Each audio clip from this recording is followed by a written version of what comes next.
Wapendwa watazamaji wa Kondo Online TV, kwa mara nyingine tena leo tupo hewani na leo tutazungumzia mradi mkubwa wa kimkakati wa bwawa la kuzalisha umeme maarufu kama Mwalimu Julius Nyerere Hydro Power Plant uliopo Rufiji.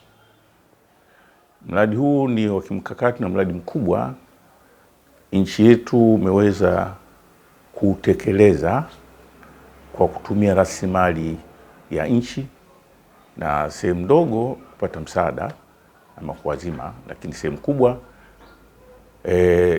taifa limeamua kusimamia. Ni vizuri kwanza tuufahamu vizuri mradi huu ndio ukombozi ama uti wa mgongo wa uchumi wa nchi, kwa sababu nchi yote ambayo inataka kufanya maendeleo hasa hususan ya viwanda, lazima kitu kikubwa ni power, ni umeme, ni nishati.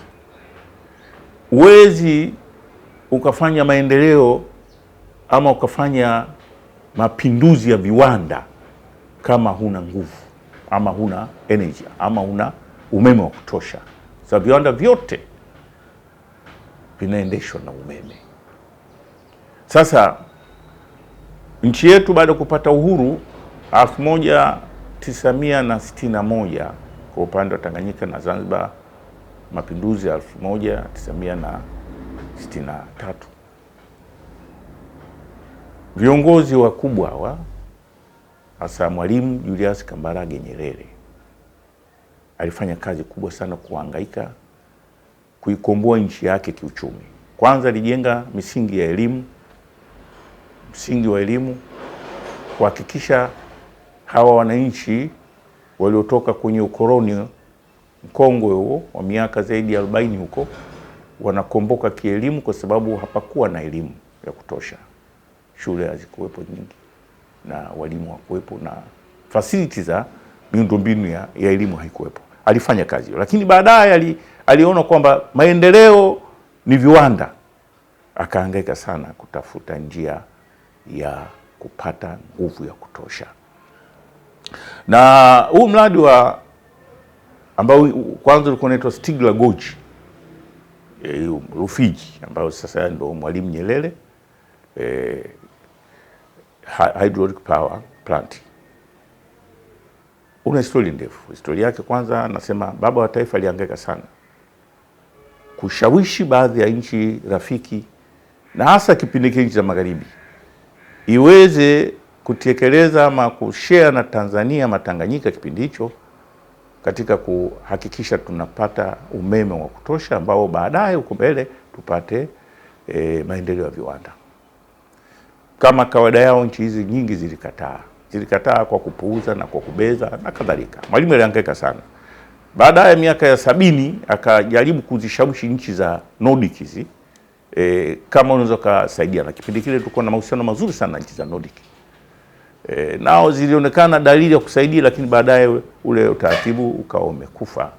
Kwa hiyo na pale Mwalimu alikata tamaa, basi ikawa tena lile wazo ama njozi ile haipo. Lakini dhamira yetu ilikuwa ama dhamira ya nchi, dhamira ya kiongozi wetu ama viongozi wetu ilikuwa ni kuikomboa nchi kiuchumi, na hasa kwenda kutoka agrarian, kutoka uchumi wa kilimo kwenda kwenye uchumi wa viwanda ambao ndio msingi.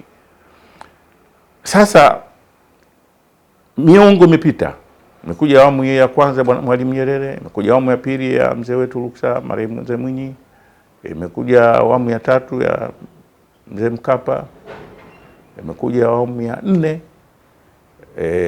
mzee Jakaya Mrisho Kikwete, na kila awamu imefanya kazi zake.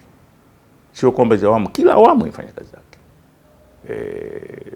Mzee Mkapa ameshiriki sana katika kubinafsisha na kuweka uchumi vizuri, lakini alipokuja Kikwete amehangaika sana katika kuhakikisha zile fursa ama vitu muhimu vya nchi vinapatikana, hasa ilikwenda kwenye elimu. Kuna jambo moja ambalo amelifanya watu wanaweza kabeza wakapuuza, lakini amelifanya.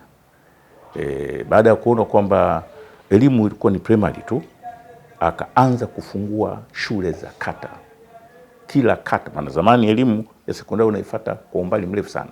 Sisi tuliosoma zamani tunajua adha yake. Mangine mkoa mzima unaweza kuwa na sekondari 2 tu. Ama ikawa hata moja tu. Na sio ya kwake ya mkoa ule, hapana, na mikoa mingine wanafunzi wanakuja. Lakini Mheshimiwa Jakaya Kikwete alifanya kazi kubwa sana kuhakikisha anaimarisha, anaipanua elimu. Na alibezwa na maneno mengi kejeli watu walifanya. Watanzania kama kawaida yetu, hatuwapendi viongozi wetu kuwapa nguvu, kwa encourage.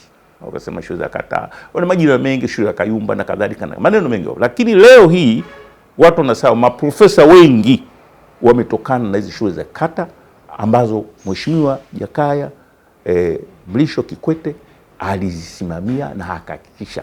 Sasa hivi utaona kwamba watoto hawaendi mbali, wanakwenda kusoma. Haya ni mambo ambayo unaona kabisa yanafanywa na viongozi kwa hizi awamu zote. Sasa awamu ya 5 ilipoingia chini ya hayati Joseph Pombe Magufuli, Dr.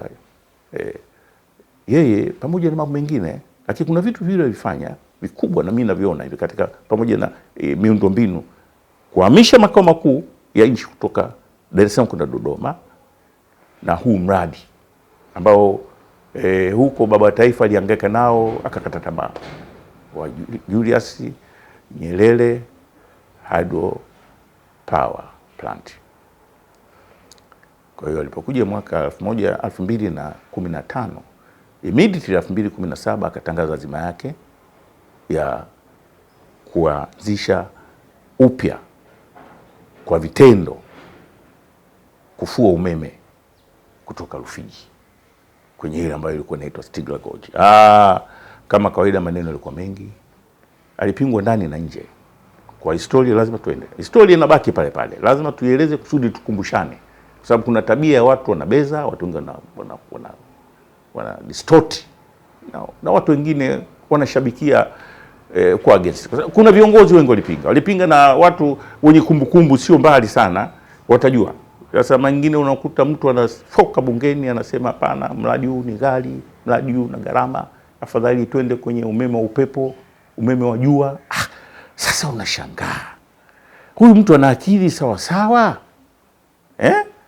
Unasema hapana, usiwe na trekta, wewe endelee kuwa na jembe la ngwamba, ile jembe la mkono. Kweli linalima na utapata mazao, lakini trekta ni trekta, na ile jembe la mkono, adha yake na shida zake, na huwezi kufanya maendeleo makubwa kwa hilo.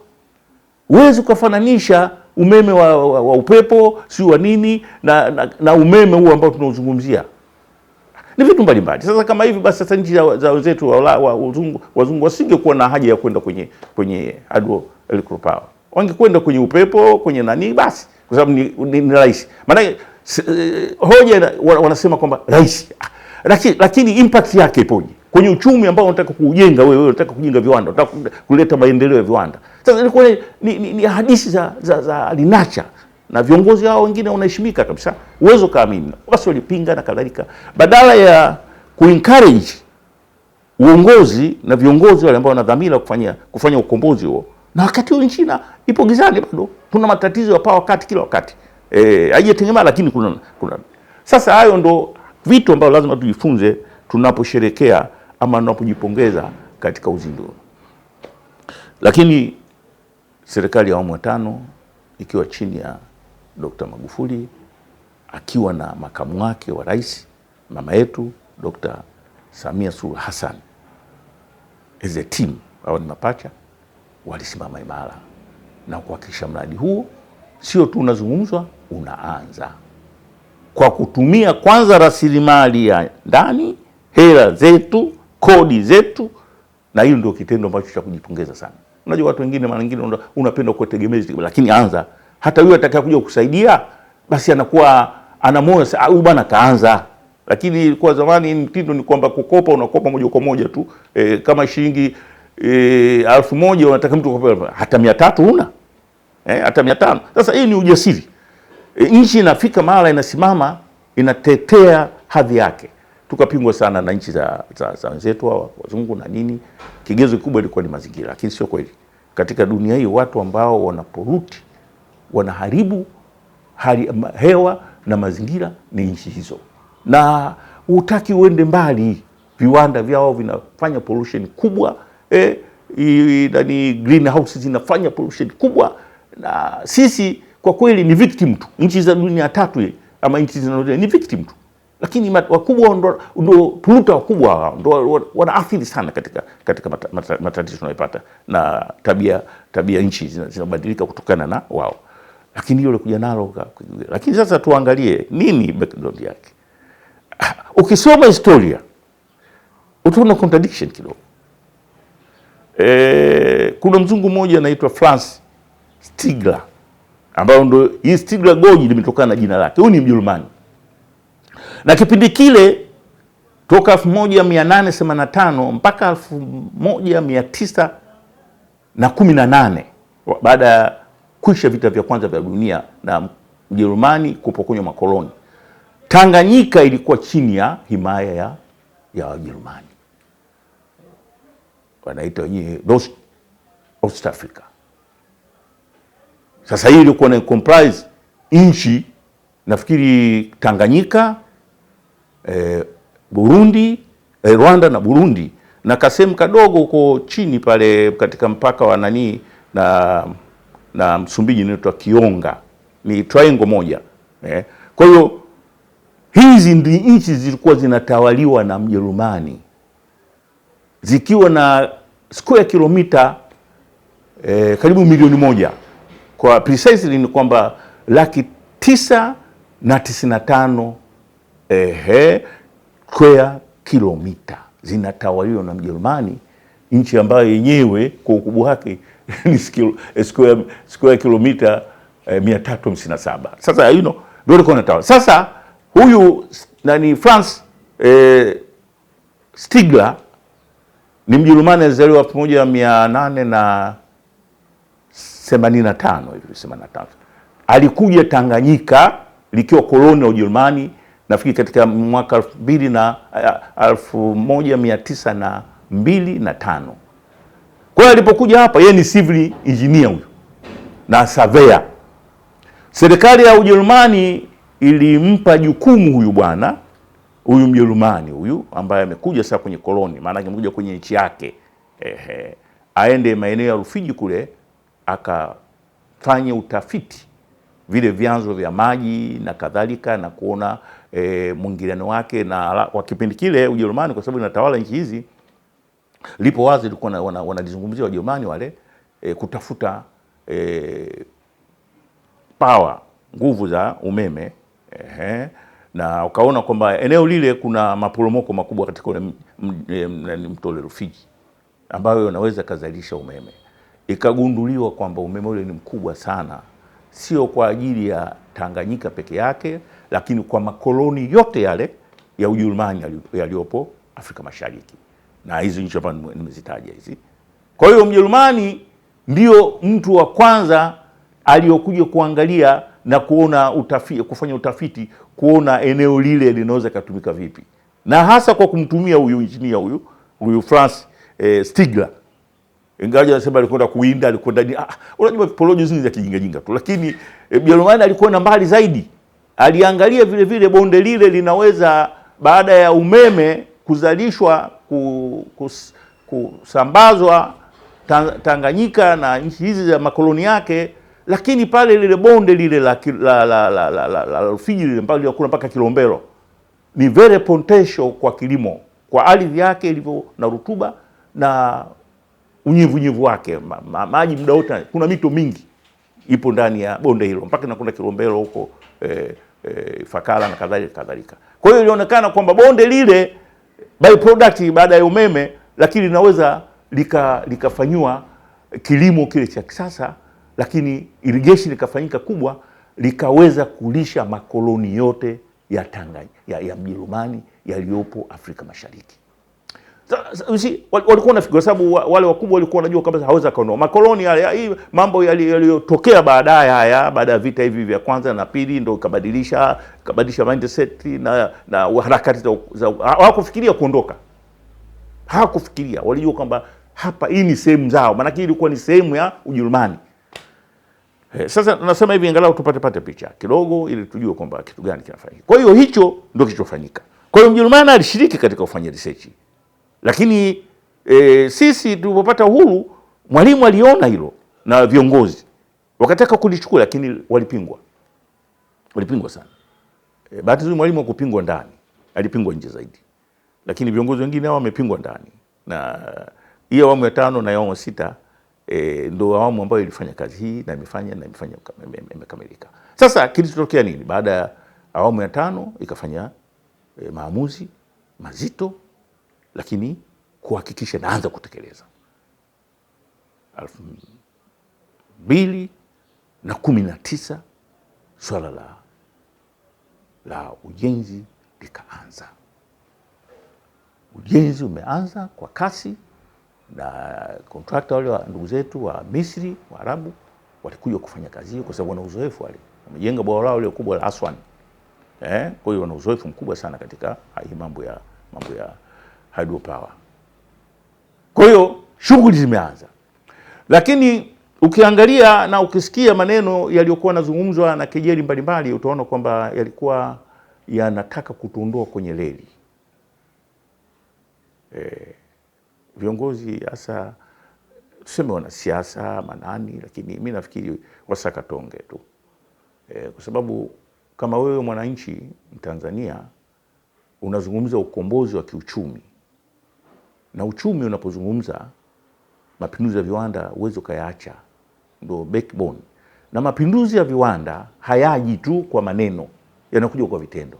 Kitendo cha msingi, foundation kubwa ni kuwa na umeme wa uhakika, umeme unaokidhi kuweza kufanyia mapinduzi ya viwanda. Sasa wewe unapinga, alafu wewe unasema ndio mwana mapinduzi, unataka kuleta hali njema kwa Watanzania na nini. Unailetaje? Kwa muujiza?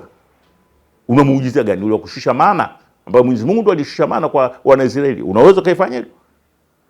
Sasa binadamu tukumbwa hivyo. Lakini sasa hapa ndio panapotaka Watanzania tuliangalie hili. Tuone na viongozi wetu kauli zao na vitendo vyao. Je, wana dhamira njema? Kuna kisa kimoja nataka ukisema kwa sababu visa vya dini vinatufundisha sana. Nabii Sulemani, na kisa ni maarufu. Nabii Sulemani alikuwa mfalme vivyo, alisi ufalme kutoka kwa babake Nabii Daudi. Wakati fulani alijiwa na wanawake wawili, akina mama wawili. Wote wanadai kwamba yule mtoto ni wao na wote wanalia. Tena mmoja alikuwa analia sana. Huyu ananidhulumu mtoto wangu. Ikamsumbua sana Nabii Sulemani. Kila mmoja anadai yule mtoto wake. Mtoto mmoja, lakini akina mama kila mmoja anasema kwake. Sasa Nabii Sulemani, Mwenyezi Mungu alimjalia hekima. Akaingia, akasema ngojeni hapa kwanza. Akaingia ndani, Nabii Sulemani akachukua jambia. Akasema sasa mimi nataka kuondoa utata. Nyinyi mnasema kama mtoto, sasa mimi ndamgawa huyu mtoto katikati. Nampasua katikati, wewe utachukua kipande chako na wewe mama utachukua kipande chako. Yule mwingine akasema, nabii wa Mwenyezi Mungu, usifanye jambo hili. Mpe huyu mama. Yule mama tayari alikuwa anasema sawa, yule mwenye kulia sana. Tupasue tuondokane na adha, wewe achukue kipande chake nani. Sasa Nabii Sulemani, yule mama aliyosema kwamba hapana, mimi sasa nakubali tu kwamba nikose mtoto, mpe wewe mama. Nabii Sulemani akajua kwamba sasa ukweli sasa huyu ndo mwenye mtoto. Huyu analia sana huyu. Tena anajitupa mpaka chini kwamba mtoto wangu na nini. Huyu sio. Akamwambia mama, mtoto wako wako. Sasa ndio maana katika hizo kelele kuna wale watu ambao walikuwa wanalia sana. Gharama kubwa. Twende kwenye upepo. Twende kwenye umeme wa jua. Mazingira yataharibika. Hawa Tanzania. Na hata mkiangalia klipu zao zipo. Hao ndio wana mapinduzi hawa. Sasa ndio unasema hao ndio wale anasema mtoto tu apasiwe mara mbili. Sasa wewe upate kipande chako. Sasa huyu mtoto wake kweli ana uchungu kweli wa nchi, ana dhamira njema nchi. Sasa tumsifu sana kiongozi wetu wa awamu ya 6, yupo makini sana, ana dhamira lakini ana uzalendo. Maneno yote yalifanyika yalisimama pale pale. kwa sababu yeye wamekuwa wote kwenye awamu ya 5 na yeye anaendeleza yale, na ndio maana tuna miradi yote ile ambao wengi wale wa katika nchi nyingi za Kiafrika zina tabia hiyo. Anapoondoka kiongozi yule mwingine anakuja na yake mapya. Mama Samia hilo la kulifanya hilo, na lazima tujivunie tuna kiongozi ambaye shupavu, makini, mtulivu, lakini anajua anachokifanya. Waliofanya kelele hizo na wengine walikuwa katika baraza mawaziri waliopita na wakawa humo. Mmoja alikuwa yuko pale bungeni anazungumza miti mingi itakatwa mule.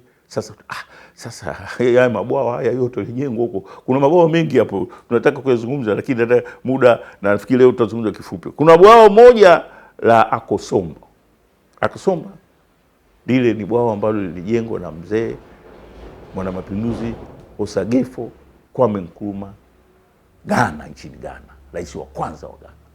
Na alipata matatizo yanafanana kwa sababu wakati anataka kufanya mradi ule watu wengi walipinga. Alipingwa nje, lakini kapingwa na ndani na kumdhihaki, lakini mwanaume alisimama imara. 1961 akakamilisha mradi. 1965 lile bwawa liko linafanya kazi na palikuwa na kiwanda cha alumini kikubwa. Umeme ukawa umetosheleza na akaugawa. Ule umeme nafikiri una megawatts 2050 ambao wewe kwetu una megawatts 2115. Nkrumah hakuchukua muda mrefu sana baada ya mradi ule kukua kamishna kwanza na nini, mabeberu kama kawaida yao walifanya njama na nini. Februari 1966 Nkrumah alipinduliwa na ndo kawa hivyo. Lakini ule umeme mpaka leo wa Ghana hawana chochote toka wamepata huu mwaka 1957 mpaka leo hawana zaidi ya Akosombo. Ndo power ile. Sasa tunadanganya na mara nyingine bila na ushabiki usiokuwa na maana. Lakini unapokuja katika maslahi ya nchi, maslahi ya taifa, tuliangalia taifa. Tusiangalie personalities. Tuone faida. Sasa mradi huu ambao leo awamu ya 6 umeutekeleza na unakuwa commissioned, unatusaidia Tanzania, lakini ndio utakaoleta mapinduzi makubwa ya viwanda. Hii Tanzania ya viwanda, Tanzania ya kilimo, usipokuwa na power. Lakini nachotaka kusema ndugu zangu wa Tanzania, kwanza tupongeze jitihada za na tuwaenzi hata viongozi wale ambao wamefanya makubwa kama nilivyosema. Mzee Kikwete kajenga shule, walikuwa wanasema shule za Kayumba, lakini watoto ndio wanasoma leo. Leo tumepanua, leo kila mmoja, lakini vile vile tumpongeze mama yetu.